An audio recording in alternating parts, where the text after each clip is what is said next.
ಎಲ್ರಿಗೂ ನಮಸ್ಕಾರ. ನನ್ನ ಹೆಸರು ಅರವಿಂದ್ ರತ್ನ. ನೋಡಿ, ಒಂದು ಝೀರೋ ಟು ಹೀರೋ ಅನ್ನೋದು ಒಂದು ಕಾನ್ಸೆಪ್ಟ್ ಇದೆ ಆಯಿತಾ. ಅಕಸ್ಮಾತ್ ಯಾರಾದರೂ ಕೆಳಗಡೆ ಬಿದ್ದರೆ ಸಡನ್ನಾಗಿ ಎದ್ದೇಳ್ಬೋದು ಒಂದು ತಾಕತ್ತಿರೋ ಒಂದು ನಂಬರ್ ಅಂತಂದರೆ ಆ ನಂಬರ್ 4 ಸೀರೀಸ್. ಅಂದರೆ ಯಾರಾದರೂ 4, 13, 22, 31 ಹುಟ್ಟಿರೋರು, ಇಲ್ಲ ನಿಮ್ಮ ಡೇಟ್ ಆಫ್ ಬರ್ತ್ ಕೂಡಿಸಿದ್ರೆ 4 ಬರೋ ಟೋಟಲ್, ಅಂದರೆ ಸಮ್ ಟೋಟಲ್ 4 ಬಂದರೆ ನಿಮಗೆ ಈ ಕಾನ್ಸೆಪ್ಟ್ ಇದೆ ಝೀರೋ ಟು ಹೀರೋ ಆಗೋದು. ಹಂಗಂತ ನೀವು ಬೀಳೋದಿಂದ ಎದ್ದೇಳೋದಲ್ಲ. ಅಕಸ್ಮಾತ್ ನೀವು ಎಷ್ಟೇ ಝೀರೋ ಆಗಿದ್ರು ಇಲ್ಲ ಮೈನಸ್ ಆಗಿದ್ರು ಅಷ್ಟೇ ಪ್ಲಸ್ಸಲ್ಲಿ ಪಾಸಿಟಿವ್ ಹೋಗೋ ಒಂದು ಯೋಗ ತೊಗೊಂಬಂದಿದ್ದೀರಾ. ಈ ನಂಬರ್ದು ಒಂದು ಸ್ಪೆಷಾಲಿಟಿನೇ ಅದು ಆಯಿತಾ. ಎಷ್ಟೇ ಸಲ ಬಿದ್ರೂ ಮತ್ತೆ ಎದ್ದೇಳೋ ಒಂದು ಕೆಪಾಸಿಟಿ ಇದೆ, ತಾಕತ್ತಿದೆ. ಸೊ ದಯವಿಟ್ಟು ಈ ಇನ್ಫಾರ್ಮೇಷನ್ ಇಟ್ಕೊಳ್ಳಿ, ಯೂಸ್ ಮಾಡಿ. ಹಂಗಂತ ಬೀಳ್ತಾನೆ ಇರಬೇಡಿ ಮತ್ತೆ ಎದ್ದೇಳ್ತೀನಿ ಅಂತ, ಬಟ್ ಪ್ಲ್ಯಾನ್ ಮಾಡ್ಕೊಳ್ಳಿ. ರೈಸ್ ಮಾಡಿದ ತಕ್ಷಣ ಏನು ಮಾಡಿ, ಹಂಗಂತ ನೀವು ಓವರ್ ರಿಸ್ಕ್ ತೊಗೊಳಕ್ಕೆ ಹೋಗ್ಬಿಡಿ. ಅಷ್ಟೇ ನಿಮ್ಗೆ ರಿಕ್ವೆಸ್ಟ್ ಮಾಡೋದು. ಡೆಫಿನೆಟ್ಲಿ ರೈಸ್ ಆಗ್ತೀರಾ.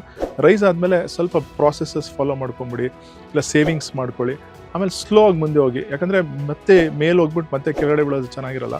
ಸೊ ಈ ಝೀರೋ ಟು ಹೀರೋ ಕಾನ್ಸೆಪ್ಟ್ ನಿಮಗೆ ಒಂದು ಜಾಸ್ತಿ ಅನ್ವಯ ಆಗೋದು ನ್ಯೂಮರಾಲಜಿಯಲ್ಲಿ.